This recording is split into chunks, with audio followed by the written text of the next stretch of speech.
Salut à tous, c'est Baptiste et je suis très heureux de vous retrouver aujourd'hui pour un nouvel épisode du Podcyclette, le podcast consacré au cyclisme sur route.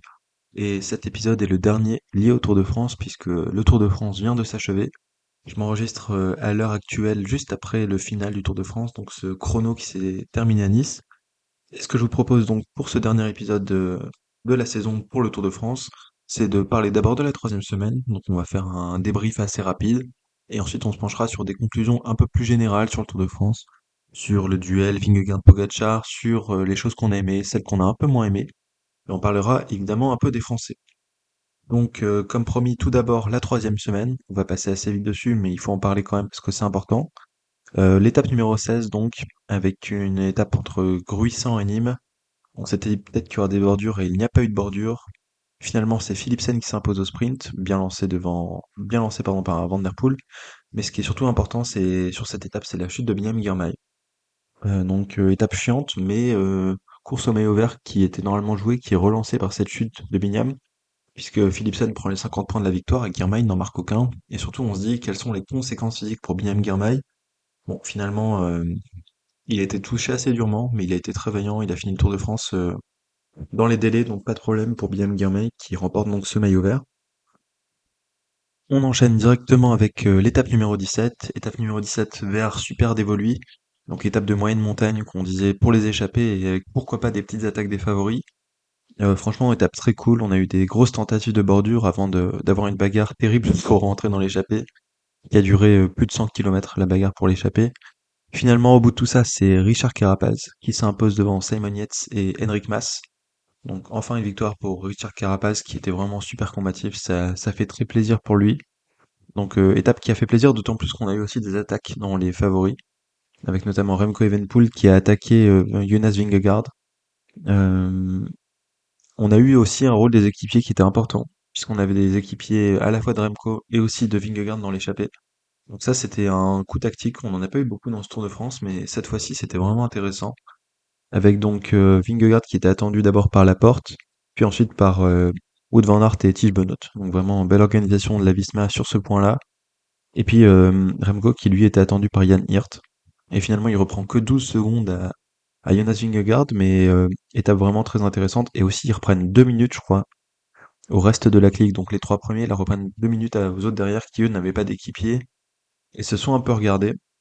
Mais étape importante puisque c'est la première fois, je crois, à part dans le chrono, pardon, que Remco reprend du temps aux autres, et surtout à Vingegaard, puisqu'à partir de ce moment-là, on savait un peu que le duel c'était peut-être plutôt entre Remco et puis Vingegaard qu'entre Pogačar et Vingegaard. Mais donc étape assez intéressante. L'étape numéro 18, étape donc entre Gap et Barcelonnette, qui sentaient bon les échapper aussi, avec la victoire de Mac... J'ai failli faire un lapsus. Avec la victoire de Victor Campenaerts devant Matteo Verché, malheureusement. Donc pareil, échappée, grosse échappée, avec pas mal de coups tactiques dans l'échappée parce que c'était pas très bien organisé. Finalement, on a un trio qui se joue la gagne entre Campenaerts, Matteo Verché et Michael Kwiatkowski. Et de manière assez surprenante, c'est Campenaerts qui gagne, mais c'est pas si surprenant que ça, puisque je pense que c'était simplement le plus fort en fait. Kwiatkowski aurait dû gagner en termes de points de vitesse sur le papier, mais finalement, c'est Campenaerts qui gagne. On a vu qu'il était très fort dans les cotes un peu avant. Et très malheureux pour Matteo Verché, qui est à son premier Tour de France, qui était tombé dans le départ fictif, mais qui fait quand même une super deuxième place. Donc vraiment bravo à Matteo pour cette étape-là. Et puis aussi dans cette étape-là, on a la remontée au général de Guillaume Martin, je crois. Donc Guillaume Martin qui reprend sur cette étape-là 13 minutes à tout le monde et qui commence sa petite remontada tranquille vers le haut du classement général. Étape numéro 19. Donc première étape du triptyque, terrible triptyque alpestre annoncé. Donc on part d'Embrun et on va jusqu'à Isola 2000. Étape gagnée par Tadej Pogačar. Je vais pas vous refaire le film, mais globalement les échappés qui se font rattraper parce que la UAE a roulé. La UAE voulait cette étape. Et donc Tadej Pogačar qui va chercher cette étape au nez à la barbe de Matteo Jorgensen, de Simon Yates et de Richard Carapaz, mais surtout l'information importante de cette étape-là, c'est que Vingegaard renonce, parce qu'il essaye pas de suivre l'attaque de Pogačar et se concentre sur Remco Evenepoel. On a notamment vu pardon, sa déception à l'arrivée et qui a fondu en larmes Jonas Vingegaard.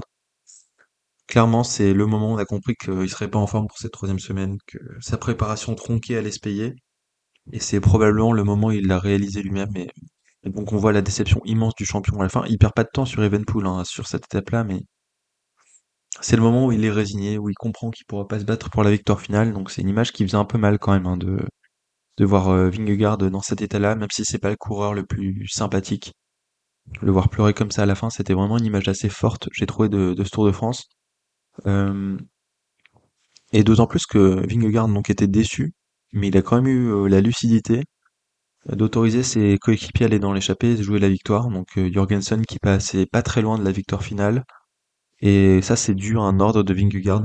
Parce qu'apparemment dans le briefing du bus on avait dit bon bah ça sera pour Vingegaard, on roule pour Vingegaard et c'est Vingegaard qui a ensuite donné l'ordre à ses coéquipiers de jouer leur carte puisqu'ils se sentaient pas assez bien. Donc ça on peut vraiment le saluer. C'est aussi l'étape qui voit Arnaud Démare hors délai malheureusement.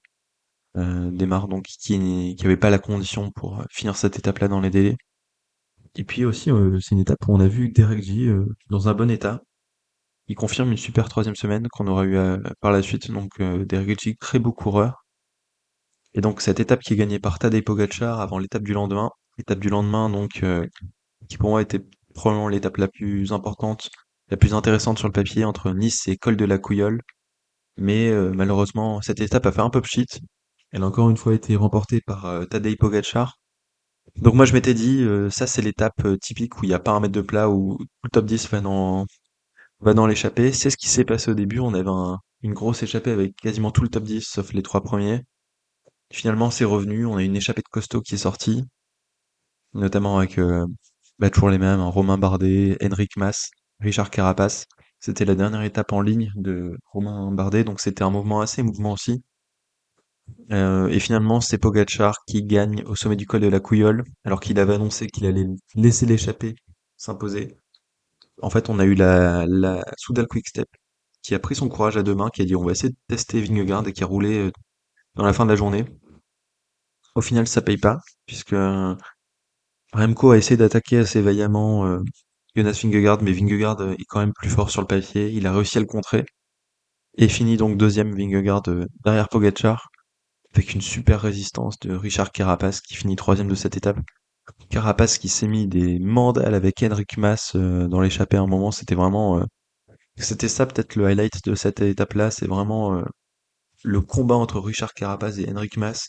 Les deux qui auraient pu jouer le classement général, qui se retrouvent loin et qui essaient de gagner la plus belle étape sur le papier. Mais finalement, c'est quand même Pogačar qui gagne et qui gagne la cinquième étape cinquième étape pardon, de ce Tour de France. Et puis en termes de classement général, on a aussi des choses qui évoluent. On a eu Guillaume Martin qui a galéré à s'accrocher, notamment. C'était une étape, une image assez forte. Et aussi le début de la plongée de Carlos Rodriguez. Carlos Rodriguez, donc, qui perd pas mal de temps sur cette étape-là. Et aussi Félix Gall qui était cuit à ce moment-là. On l'a vu sur l'étape du lendemain aussi, mais donc avec quelques bouleversements en général, mais sinon globalement une étape assez décevante, tout comme l'étape d'avant. On pensait qu'il allait y avoir du suspense, qu'on allait avoir des grandes manœuvres, mais pas grand-chose à se mettre sous la dent, franchement, sur ces deux étapes-là. Et pareil sur le chrono d'ailleurs, hein, qui avait pas trop de suspense, mais ces deux étapes-là, c'était vraiment ma déception, parce que si jamais on avait des choses serrées au général, ça promettait des scénarios incroyables. Et au final, c'était assez cadenassé, et il s'est pas passé grand-chose. Moi, j'avais même posé mon vendredi pour pas travailler, regarder l'étape qui est la Isola 2000 en intégralité. J'ai un petit peu regretté, je vais pas vous mentir, mais donc cinquième victoire de Tadej Pogačar au col de la Couilleule avant la sixième, qui est donc le chrono qui s'est achevé il y a quelques minutes à l'heure où je vous parle. Pogačar qui gagne devant Vingegaard et Remco. C'est un peu ce que j'avais pressenti, hein. Moi j'avais dit, je vois bien en gros le top 10 de l'étape être à peu près le top 10 au général, mais avec des positions qui seraient à peu près figées aussi, mais on sait très bien qu'un chrono en troisième semaine, surtout quand il y a de la montagne, c'est à l'état de fraîcheur. Et ça n'a pas vraiment dérogé à la règle. On a vraiment eu que Ciccone qui a totalement craqué et Félix Gall, mais sinon les positions sont restées à peu près les mêmes et on a donc Buitrago par contre qui a réussi à rentrer dans le top 10 à la faveur de ce chrono. Je crois que c'est le seul mouvement dans le top 10 qu'il y a eu. Donc Ciccone qui s'est fait doubler par Buitrago et Guillaume Martin aussi qui a doublé Félix Gall pour être 13e au général. Mais donc voilà, un chrono où Tadej Pogacar a dit qu'il allait lever le pied et pas prendre de risque dans la descente. Au final, on l'a vu à 90 km/h dans des zones 30 en descente, et voilà quoi. Il a gagné, c'était le plus fort. Et donc ce classement général final du Tour de France 2024, qui s'achève donc avec la victoire de Tadej Pogacar, 6 minutes devant Jonas Vingegaard et 9 minutes devant Remco Evenepoel. Et ensuite, on est à 19 minutes pour Jean Almeida, c'est super loin. 20 minutes pour Mikel Landa, Adam Yates à 24 minutes, Carlos Rodriguez qui a craqué en troisième semaine, qui se retrouve septième à 25 minutes. Grosse déception, Carlos Rodriguez, on aura l'occasion d'en reparler. Jorgensen qui fait un beau top 10 malgré sa condition d'équipier, qui fait huitième, juste devant le superbe Derek G. Et enfin Buitrago qui complète ce top 10 à 29 minutes de Tadej Pogacar quand même. Donc voilà pour le classement général de ce Tour de France. Donc troisième Tour de France gagné par Tadej Pogacar. Si on passe un peu sur les conclusions générales de ce Tour de France, euh, moi j'ai eu un petit problème, c'est que j'ai une hype qui a été décroissante tout au long du parcours. C'est-à-dire que j'ai trouvé que la première semaine elle était la plus intéressante, la deuxième était pas trop mal, mais un peu en dessous de la première, et puis la troisième c'était, il y avait plus de suspense hein, malheureusement, donc c'était vraiment dommage. C'était pas forcément dû au parcours. C'était plus dû aux états de forme de chacun. C'est un peu normal qu'il y ait plus trop de suspense en dernière semaine parce que c'est là où normalement les écarts sont faits, mais là on avait vraiment un parcours qui promettait de belles batailles en troisième semaine et ça n'a pas été le cas puisque les états de forme des uns et des autres ont fait que les classements, les positions pardon au classement général étaient déjà à peu près figées. Donc les étapes les plus intéressantes de ce Tour de France, ça a été quand même celle de moyenne montagne voire de transition. Tandis qu'en haute montagne, eh ben, force est de constater qu'on s'est un petit peu ennuyé. Si je devais faire un classement de mes 3 étapes préférées de ce Tour de France, je pense que mon étape préférée, c'était quand même celle des chemins blancs, l'étape numéro 9, donc qui partait de 3 et qui allait jusqu'à 3, pardon. Tout d'abord parce qu'on a une énorme bagarre pour l'échapper, donc ça c'était cool à suivre. Ensuite parce que le parcours par les chemins blancs, c'était vraiment cool. Ensuite, on a aussi une bagarre entre les favoris. Et en plus, à ce moment-là, il y avait des écarts assez resserrés. Donc la super bagarre entre Remco, entre Pogacar et Vingegaard, ça c'était un moment très fort de ce Tour de France sur les chemins blancs, donc sur un terrain où on les attend pas forcément. C'était quelque chose que j'ai vraiment apprécié. Et aussi, bah dans l'échappée, on a eu du suspense jusqu'à l'arrivée, hein, tout simplement. Et puis ça se couronne évidemment par une victoire française, donc ça c'est encore plus magnifique, mais c'est une étape que j'ai suivie en intégralité et qui a été passionnante de A à Z. Il y a eu aucun moment où on s'est ennuyé. Donc comme quoi il faut pas forcément 5000 mètres de dénivelé positif pour faire une belle étape. Donc ça, c'est mon étape préférée, je pense vraiment de cette édition du Tour de France. Ensuite, il y a l'étape 11, donc l'étape du Luran. Je pense que c'était peut-être la bataille pour le général où on a eu le plus d'intensité, qui m'a vraiment fait vibrer personnellement. J'ai regardé ça en replay et j'ai quand même réussi à kiffer. Donc avec Pogacar qui attaque sur un terrain. Encore là, c'était de la moyenne montagne, hein, donc c'est pas forcément le terrain le plus propice, mais Pogacar qui décide d'attaquer, Vingegaard à la peine, Pogacar qui fait une défaillance parce qu'il s'alimente pas assez bien. Et les deux qui se rejoignent, le sprint. En plus, à ce moment-là, on a aussi Primoz Roglic qui est dans la bagarre, donc ça c'était vraiment cool. Et puis Vingegaard qui bave Pogacar au sprint. Ça c'était quand même un moment assez fou. C'était vraiment le moment où le suspense était à son paroxysme, puisqu'en fait à ce moment-là, on se dit peut-être que les courbes sont en train de s'inverser et que Vingegaard va commencer à prendre un peu le dessus. Bon, on a vu plus tard que c'était pas le cas, mais franchement, au soir de l'étape 11, on était vraiment tous très hypés pour le général, je pense, donc très belle étape. Étape du Luran, y a rien à dire. Encore une étape superbe, et donc sur un tracé de moyenne montagne, comme quoi.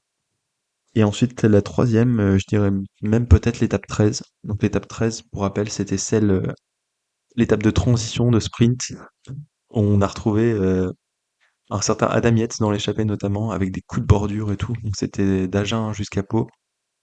Étape de folie, notamment grâce à Adam Yates, on va pas se mentir, mais ça a roulé très vite pendant toute la journée. Je crois qu'on était à 48 km/h de moyenne, 49 même, donc un délire hein, sur une étape de 165 bornes avec un peu de dénivelé positif quand même. Grosse bagarre tout du long. Ensuite, il y a eu une échappée qui a réussi à sortir sans Yates et finalement ils ont été repris. Et puis on a eu un sprint à bout de force. Ceux qui ont pu sprinter étaient vraiment cuits de chez cuits. Il y a aussi, je crois que sur cette étape-là, c'est l'étape de la chute d'Amaury Capiot, poussé par Van Gils, mais ceux qui sprintaient, on voyait qu'ils étaient vraiment cuits de chez cuits, et donc étape très sympa à suivre aussi. On a eu aussi, pourtant c'était une étape de transition, hein, mais on s'est pas ennuyé non plus un seul instant, avec une grosse bagarre. Bon, il n'y a pas eu trop de mouvement au général, à part évidemment le positionnement de Yates au début dans l'échappée, mais c'était vraiment une étape très cool, une vraie classique en fait, donc j'ai beaucoup apprécié cette étape-là. Et mention honorable aussi peut-être quand même au week-end inaugural en Italie. On a eu des parcours assez atypiques et franchement des belles étapes. Donc ça c'était mes étapes préférées et le problème c'est que les étapes de haute montagne ont bidé, hein, faut pas se mentir.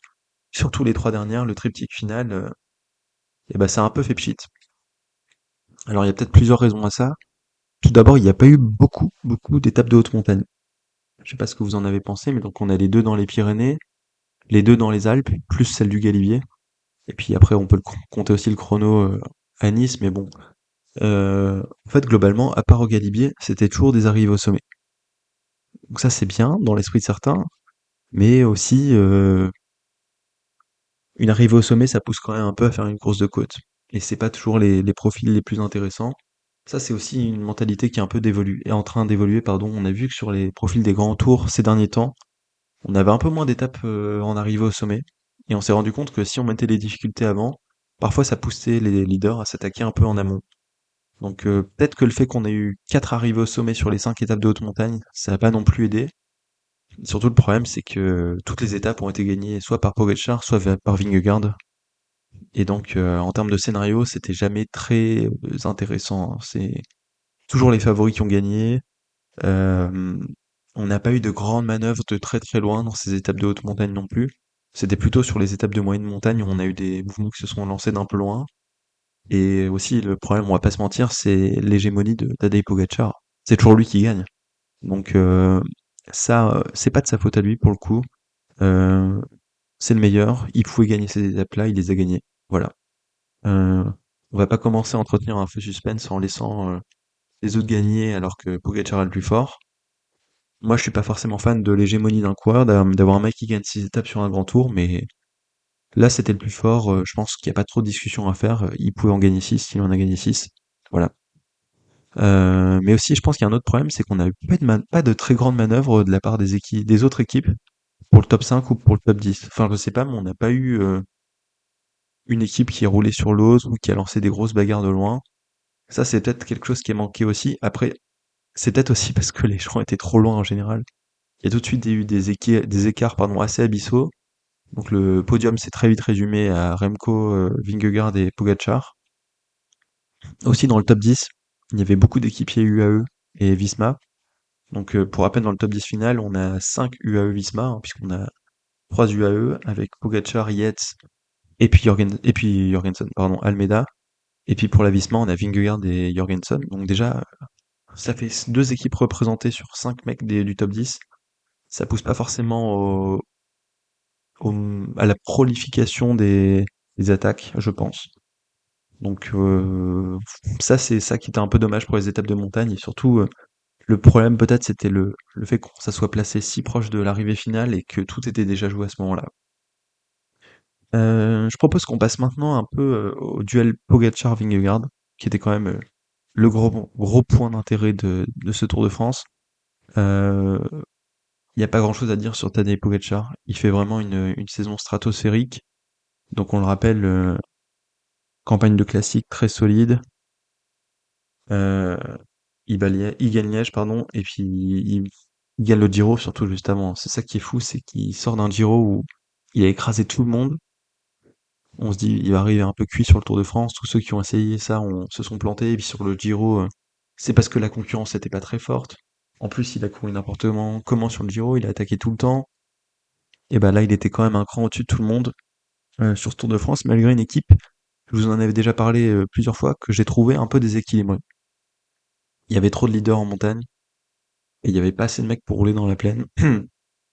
Si on regarde l'équipe UAE, concrètement, on a eu déjà le petit drama Ayuso. Ayuso qu'on n'a jamais vu en fait. Vite fait dans l'étape du Galibier, mais après on l'a plus vu. Qui est parti soi-disant sur maladie, mais on sait qu'il y a eu des disputes dans l'équipe, qui va pas faire la Vuelta parce que le manager de l'AUE a dit s'il a pas fait le Tour de France, il fera pas la Vuelta. Parce qu'en mode il a pas voulu rouler sur le Tour de France, tant pis pour lui. Donc vraiment ambiance un peu bizarre. Ensuite en haute montagne, on a vu un peu Sivakov et Soler, mais pas tant que ça finalement. C'était beaucoup Nils Politt qui a fait du travail avec Wellens. Et puis après sinon, bah Almeida et puis Yates, c'était largement suffisant comme équipier très fort en haute montagne. C'est pas pour rien qu'ils finissent tous les deux dans le top 10. Euh, donc vraiment une équipe UAE que j'ai trouvé déséquilibrée, mais bon, Pogacar était si fort que c'était pas trop son problème. Surtout le truc de Pogacar, c'est qu'il sait s'adapter sur tous les terrains, donc là où son équipe peinait un peu, donc dans la plaine, où on avait que Wellens et Nils Politt, et bah finalement lui il s'en sortait toujours tout seul, donc ça lui a pas trop porté préjudice, mais dans un autre contexte, peut-être que ça aurait été plus difficile pour lui. L'autre côté du duel, c'était Jonas Vingegaard qui malheureusement n'était pas au niveau. On pouvait un peu s'en douter, mais il se ressentait trop de sa chute. On a vu que sa préparation était trop courte.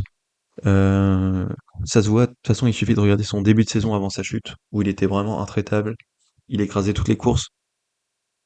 On comprend bien donc là que sur ce Tour de France, il n'était pas à son meilleur niveau. Son équipe était aussi un peu faible parce que la Visma a eu énormément de poids en ce début d'année. Bon, c'est ce qui est bien, c'est qu'il a pu entretenir le suspense un petit peu. Pendant 10 jours, on y a cru. Arriver le plateau de base, c'était déjà plus compliqué, mais ensuite, il s'est battu comme il a pu, Vingegaard. Moi, j'ai quand même bien aimé certaines images en troisième semaine.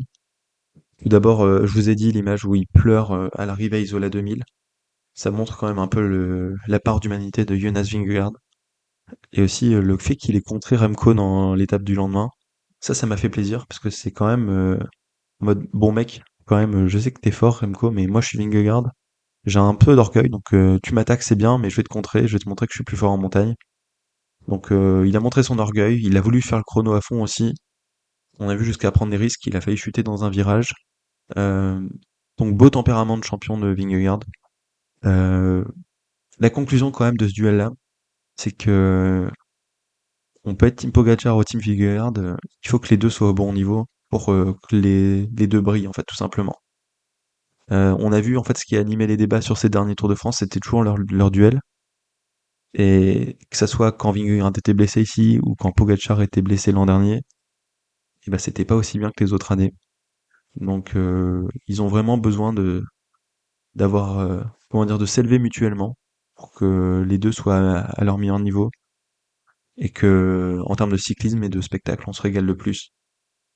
En général, c'est quand même Pogacar qui a plutôt les faveurs du public. Ça c'est parce qu'il est cool, parce qu'il a un tempérament d'attaquant. Enfin, il a un tempérament d'attaquant aussi, je pense, parce que c'est le meilleur le cycliste du monde et qui peut se le permettre.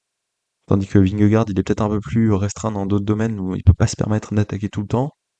Euh, mais clairement, là, moi, cette saison-ci, j'étais pour Vingegaard. Sur les dernières années, j'étais pour Pogacar, parce que c'est Vingegaard qui gagnait. Et là, cette année, bah, désolé, mais j'étais pour Vingegaard. Parce que Pogacar, on en a marre. Pogacar a tout gagné en début de saison. Et il a beau être très cool, etc. On veut du suspense. Donc c'est pour ça que moi j'étais derrière Vingegaard sur cette année.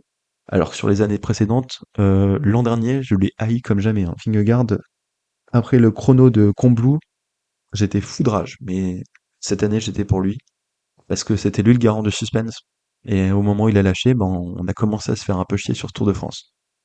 Et pareil, dans l'autre sens, les années où j'étais pour Pogacar, c'est parce que Vingegaard était le meilleur et qu'on avait besoin de quelqu'un pour aller le déloger, pour aller faire un peu de suspense. Et c'était Pogacar qui était le vecteur du suspense. Donc moi j'étais pour Pogacar à ce moment-là. Et donc après je sais qu'il y a des gens qui sont plus team supporter. Moi je suis quand c'est pas des Français, j'ai un peu du mal à être pour un coureur plus que pour l'autre. C'est surtout le suspense que j'aime bien, mais comme conclusion, donc faut vraiment que les deux soient au meilleur niveau pour que les deux se subliment. Et quand il y en a un qui domine et que l'autre est un peu en dessous, et ben on voit les défauts de l'un et l'autre. Quand c'était Pogacar qui était trop faible, et ben tout le monde disait mais Vingegaard c'est pas un humain, il est trop fort, il il roule jamais, il attaque, il est trop fort, c'est chiant. Il relaie jamais Pogacar. Là, Pogacar, quand c'est lui qui est le meilleur et que Vingegaard est en délicatesse, il a un petit côté insolent qui est vraiment frustrant. Les trucs où il joue un peu, etc., alors que tous les autres sont en train de crever sur leur vélo, moi j'ai un peu du mal avec ce caractère-là, même si c'est aussi ce qui fait sa sympathie par d'autres aspects. Il y a aussi des côtés de Pogacar, notamment son insolence, qui parfois peuvent être un peu frustrants. Bref, tout ça pour dire que moi je suis pas team Vingegaard ou team Pogacar, je suis team suspense, et donc j'espère que l'an prochain, les deux seront au niveau pour qu'on ait un duel au sommet, et surtout qu'on ait du suspense jusqu'au bout du Tour de France. Je voulais parler ensuite de mes satisfactions de ce Tour de France, et la première satisfaction, c'est Remco Evenepoel. J'avais très peu d'espoir en lui en ce début de Tour de France. Il était quand même pareil, il avait paru assez juste sur le Critérium du Dauphiné.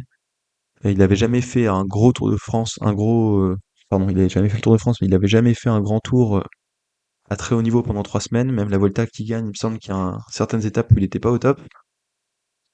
J'étais quasiment sûr qu'il allait céder en troisième semaine. Surtout qu'il est aussi tombé au Pays Basque, il faut pas l'oublier. Mais franchement, il a été super solide. Je pense qu'on était assez peu, pardon, je pense qu'on était beaucoup plutôt à l'imaginer avoir des défaillances. Et il y avait vraiment que les fanatiques de Remco qui pensaient qu'il serait capable de faire ce qu'il a fait. Donc chapeau à lui parce que il y a eu aucune étape sur laquelle il a montré vraiment de faiblesse. Il a été à un niveau en haute montagne vraiment stupéfiant. Et puis il a attaqué sur les terrains qui lui convenaient le mieux. Donc bravo Remco pour ce Tour de France. Petit bémol quand même sur le moment où il m'a agacé moi quand il a dit que Vingegaard n'avait pas de couilles après l'étape de 3. Non, c'est juste que Vingegaard a un peu de sens tactique et que lui il peut pas se contenter d'attaquer partout et de gagner comme ça. Il réfléchit un petit peu. Donc là, à ce moment-là, je l'ai trouvé pas très fair-play, Remco Evenepoel, en mode, moi je suis dans la cool, je suis dans la clique des cools avec Tadej, parce que nous on attaque partout, on est cool. Et Vingegaard, ce grand nul, il veut jamais nous relayer. Je trouve que c'était un peu enfantin. Après, ça s'est un peu calmé parce que sur le Tour de France, Remco a commencé à être un peu plus fair-play, à serrer la main à Vingegaard, mais moi j'ai pas trop aimé cet épisode. Mais sinon, très grosse satisfaction Remco Evenepoel. Je pense que c'est sa meilleure performance sur un grand tour. Même par rapport à la Vuelta où il avait gagné, il était pas au niveau qu'il a affiché sur ce Tour de France. Donc attention à lui, là c'est vraiment le troisième meilleur coureur de grand tour de manière confirmée, hein. Par exemple, même un Primoz Roglic, je pensais pas à ce niveau-là. Donc maintenant on sait qu'il y a Vingegaard et Pogacar. Ensuite il y a Evenepoel. Aussi à noter quand même que son équipe a fait un beau Tour de France, notamment Landa. Landa vraiment, il est jamais meilleur que dans le rôle de lieutenant en haute montagne. Franchement, là, il a fait cinquième de ce Tour de France. Niveau affiché très très haut. Et c'est vraiment un rôle qu'il réussit d'être lieutenant comme ça. Donc bravo à Landa.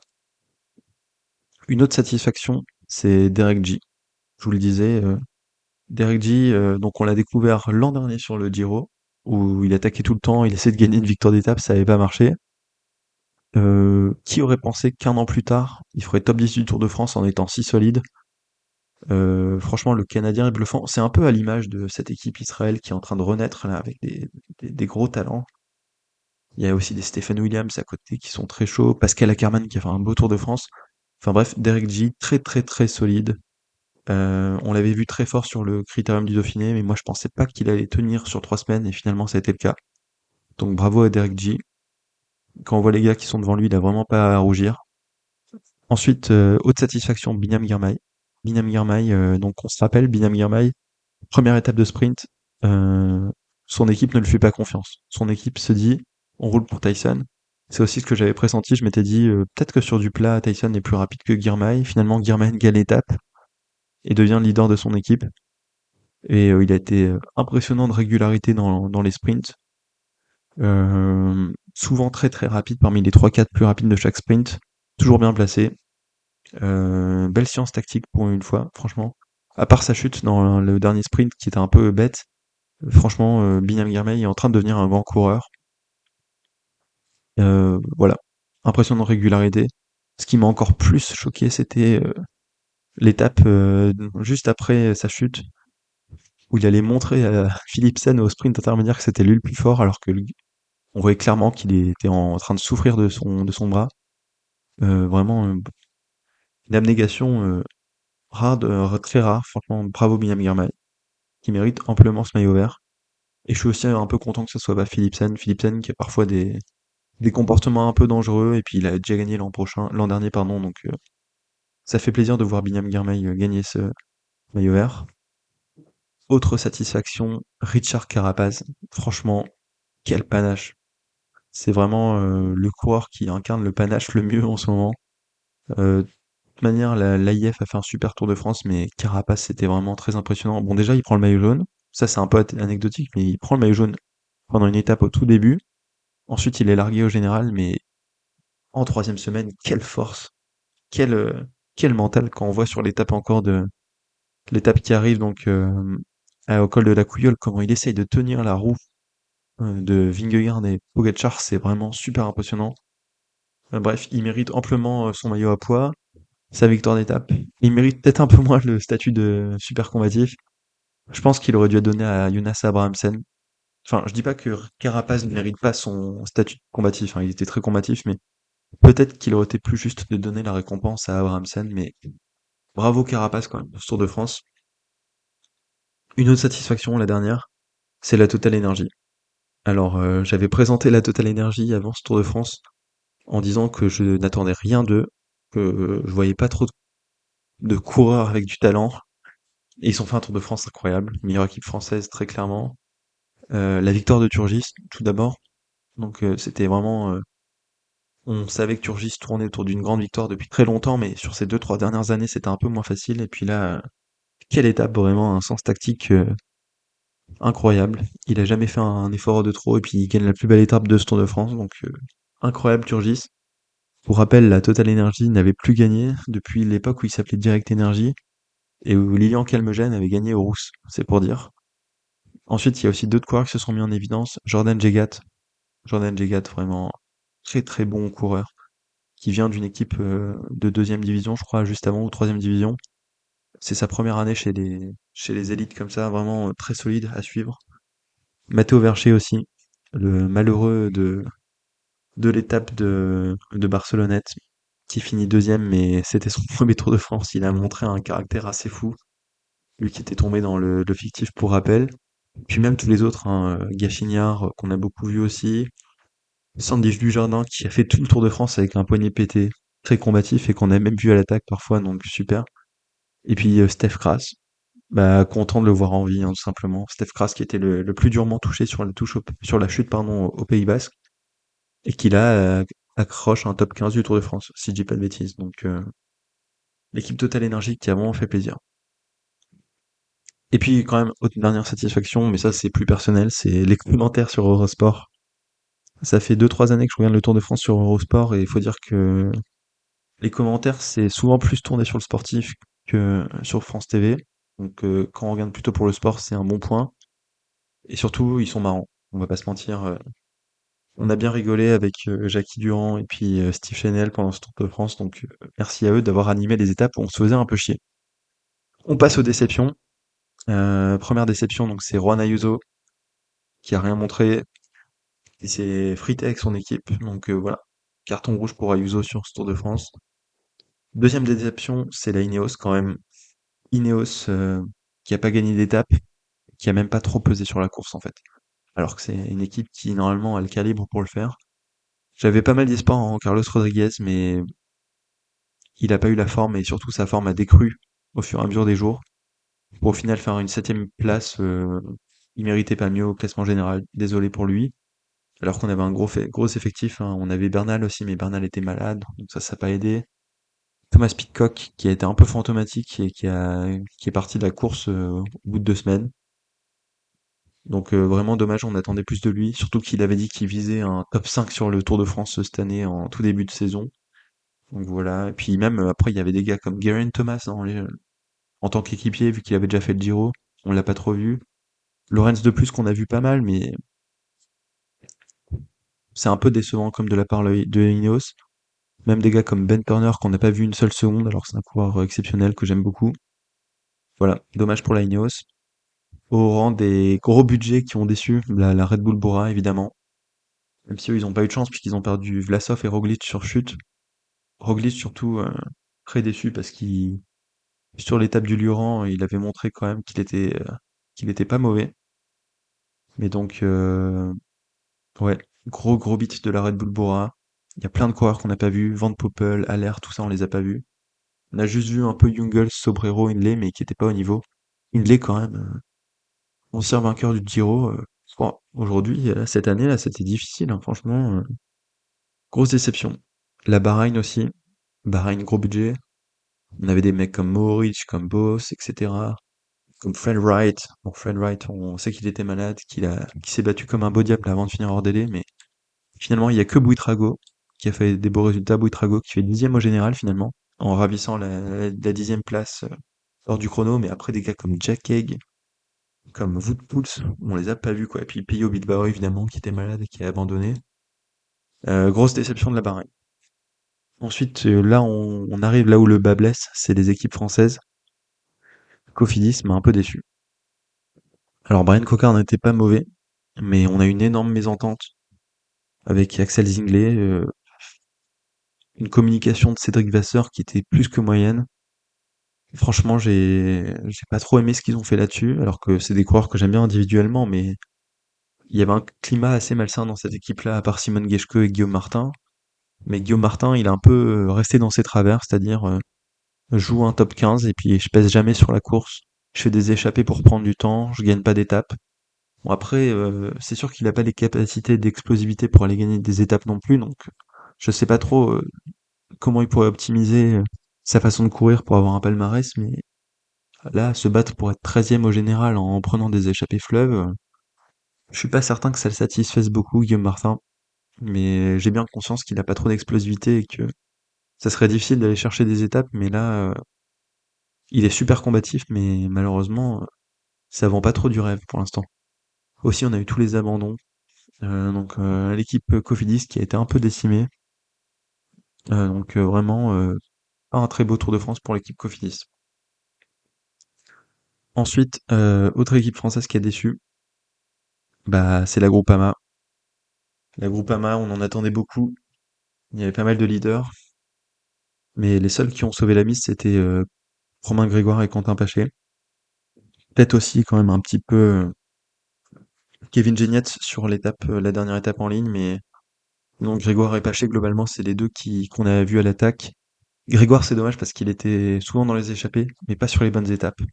Donc ça, c'est un petit point négatif pour lui, mais sinon, il a fait un beau Tour de France. Mais après, dans les autres leaders, David Gaudu qui était à la rue.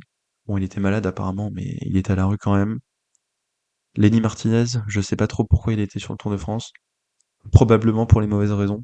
Pour des raisons de contrat, je pense, où on essaye de le dire, allez, mais promis, si tu viens sur le Tour de France, tu peux rester chez nous ou pas?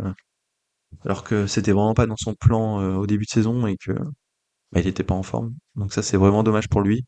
À faire ça, on risque plus de le cramer qu'autre chose. Et puis après, il y avait Kung et Madouas en leader, mais ils ont pas su peser sur la course. Alors j'espère que Madouas a profité de ce Tour de France pour monter en forme, parce qu'on rappelle que Madouas fait des JO pour la France.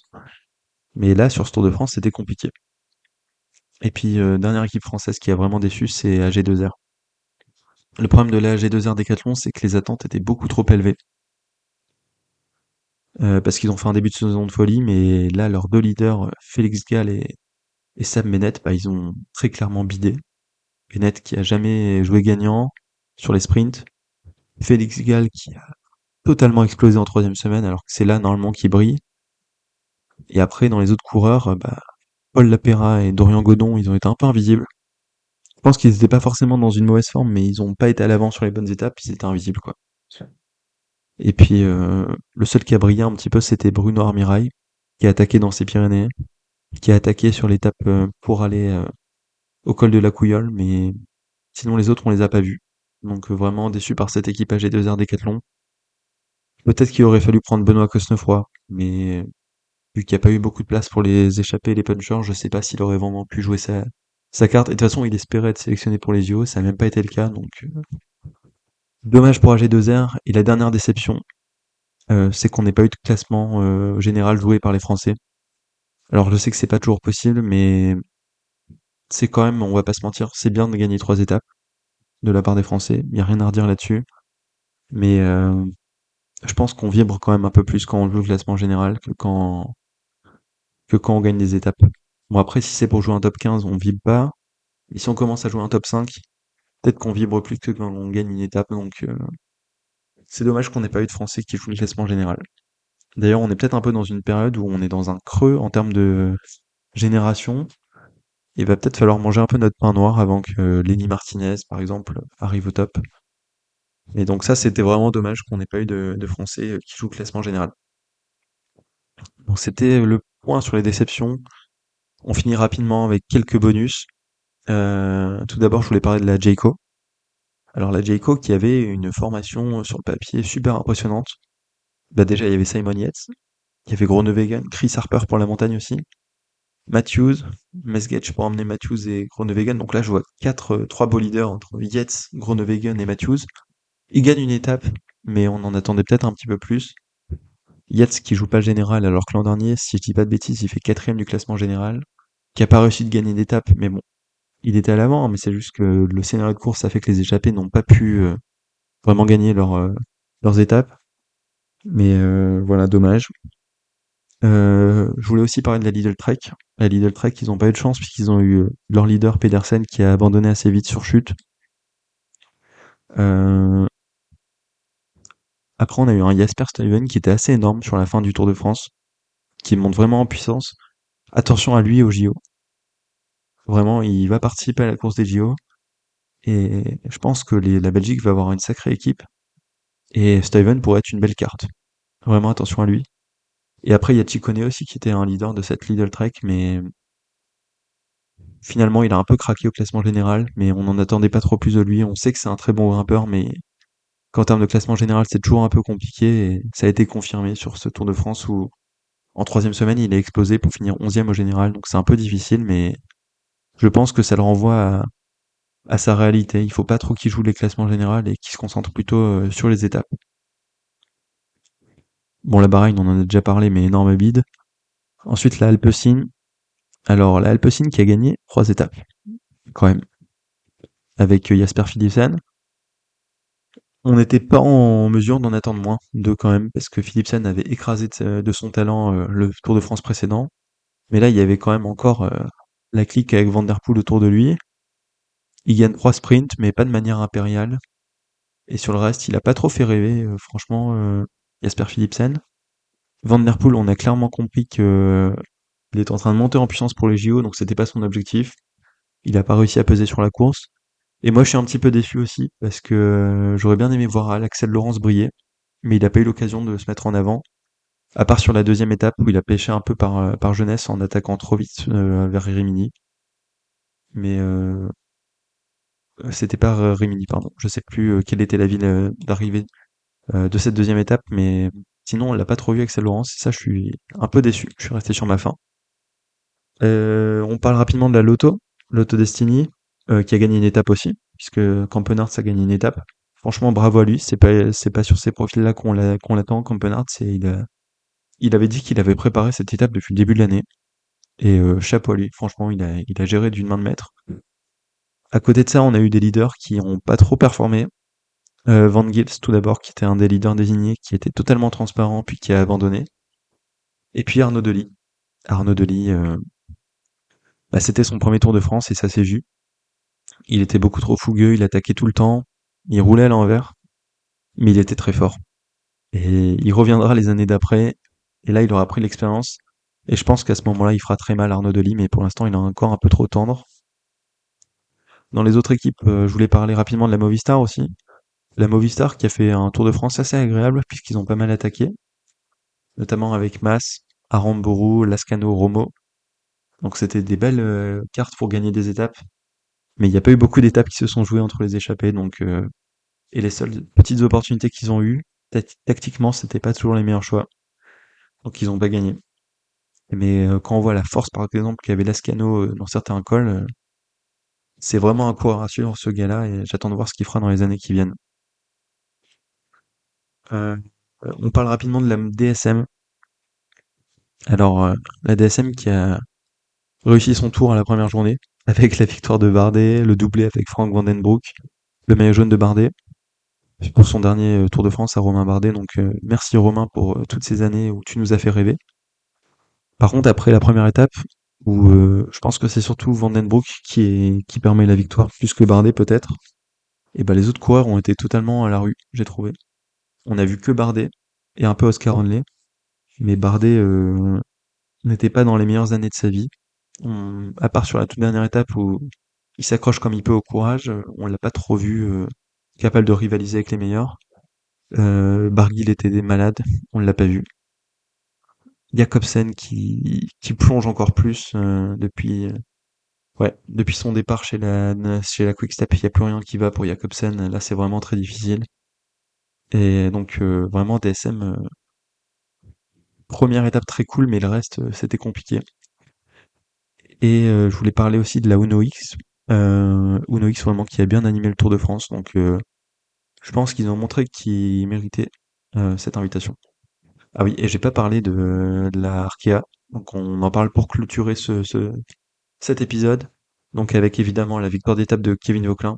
Kevin Vauquelin qui il s'annonce comme un futur très bon coureur français. Ça sera pas un très grand, mais ça sera un bon coureur français.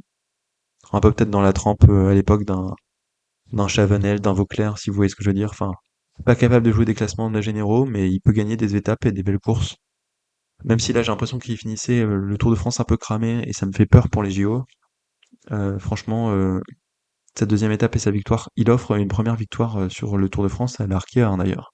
Depuis la création de cette équipe, ils n'avaient jamais réussi à gagner et c'est Kevin Vauquelin qui vient apporter cette victoire-là et non pas Arnaud Démare.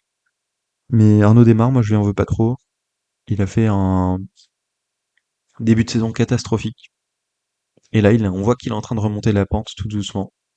Donc il avait fait une troisième place qui était déclassée, mais j'espère pour lui Arnaud que ça ira mieux dans les mois à venir. Par contre, ce qui m'a fait un peu peur, c'est sa capacité à pas tenir les délais en montagne. Ça, c'était vraiment chaud, j'ai trouvé, parce que pas réussir à suivre Cavendish, alors que Cavendish, quand même, on le voyait à plat ventre sur le vélo, ça avançait pas. Si Desmar t'es pas capable de le suivre, c'est un peu tendu, quoi. Et puis après, il nous a quand même fait rire au moment où il a attaqué le groupe Eto avant de se prendre un retour de boomerang, mais ouais, ça m'a un peu inquiété ce truc-là. Mais sinon, des mecs comme Garcia Pierna et puis Christian Rodriguez ont fait un beau Tour de France. Donc Tour de France plutôt réussi aussi pour l'Arkea BNB Hotel. J'espère que cet épisode vous aura plu, qui était un peu long, mais il fallait prendre le temps de débriefer tout ce Tour de France.